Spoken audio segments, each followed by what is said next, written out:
He's been picking guys before he even fought Charles Martin. He's been picking his opponent. So, and are we gonna get Deontay? He's been picking upon all his career. He only fought Ortiz because people finally call him a vagina. So he finally actually want to fight Ortiz. But before that, he's fighting people we never even heard of. Before he fought Jarell when Washington fought him for the world title, Washington was him in the top 10 rankings. Go back to the history.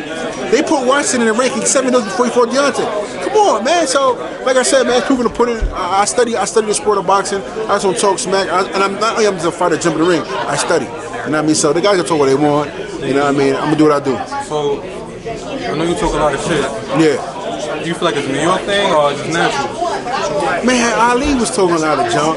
You know, a lot of guys talk a lot of junk. But I think it's the fighter itself, man. Me from New York, I grew up rough. So, you know what I mean? Either you put up or shut up. It's plain and simple, but it's a level of disrespect in how you do the talking too, you know what I mean? So, I mean, I get respect for you because you're a fighter. I'm coming for your head. It's just part of life. But outside the ring, it's like, man, everybody got guns. So you better calm yourself down, you know what I mean? So that's how I feel about it. When it's come to my profession, that's what I do. But other than that, I'm chilling like everybody else. You ever asked Joshua how he felt about being called Anthony G from Joshua? Man, I don't care what that boy think. He a pansy, bro. He should ask his mom. Jarell, you've been knocking on the door for so many years now. Like, what is it going to take, man? Like, what is it going to take? Man, you know me since I was in the amateurs and the Gleasons, and it's been a steady grind, man. And this thing is really a marathon, man. It's not a sprint. So we're finally at that point now. We're about to kick in the door in this fight. And people are going to be listening, you know what I mean? Listening now, but, you know, we still got some haters here and there, but the main thing is I feel like I got to knock one of these bricks out. And I'm hoping it's Dylan White, but we don't know yet, man. I'm trying to knock one of these guys out, put AJ on notice. Okay. And everyone talks about your weight, you know? Are they making too much of a big deal about that? Do we need Find somebody to beat me. Find somebody to beat me then. I mean, football players, I'm big like a football player. They're some of the most active motherfuckers on the planet. Rugby players, some of the biggest gun players. They're more agile than half of the boxers in this game. The only person in this game that I see right now that actually is active, that can move as slick as me, is Tyson Fury, really, for a big guy. Deontay makes movements that don't make no sense. Watch how Deontay slip punches and how he spins off, move out of the pocket. It's retarded. He looks crazy when he's trying to move. Look at AJ. AJ moves a little bit. He's okay, but he's still robotic. He's still stiff. So for a big guy that's 200 pounds, and I'm not on my feet better than anybody, throw more punches than them, better moving than all them guys, better defense on them guys, beat me. 317 pounds, beat me. Find somebody to beat me. Simple.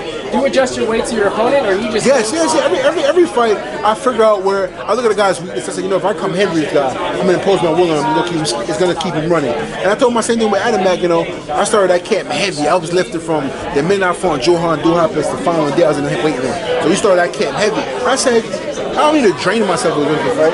I got to keep my condition to come forward to beat this guy up. And I pick my shots. And I know the minute from the first time I hit him with a jab, he said, and stumbling, I'm like, oh, you're going to be cooked. Because I'm not going to stop. Now I'm just getting warmed up, you know. And the minute I started pulling my combination, I'm trying to touch him, I know he's going to go. Because the other thing, when I watched your career, man, I've been saying for like 2 years now, Jarell deserves a shot. Yeah. And a lot of guys have gotten a shot that I feel like you could have had, right? Yeah. So, Stavern, Brazil, Johan Duhapis, Jarell Washington, you got Ortiz, Brian Jennings, who else we got?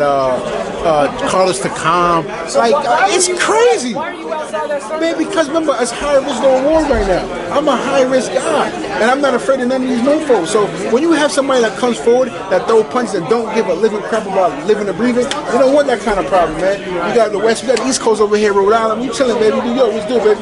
But it's a problem, bro. It's a problem, man. It's a problem. Now that you're relying with Eddie, like, so you think you have to take out a Dylan White, and then finally they'll give you a shot? I think it's gonna come. I mean, at this point right now in my career, it's more than it's a dollar sign, of course, but it has to make sense for me. You know what I mean? I'm not gonna jump in a fight because it's big money right now. You know, there's there's people on my team right now. I feel like they got to put in the work because they getting paid off for my blood, sweat, and tears, and they ain't doing damn thing. So my thing right now is going to the drawing board, figuring out who's who and what they're gonna do and what their job is before I get that big payday. Jarell.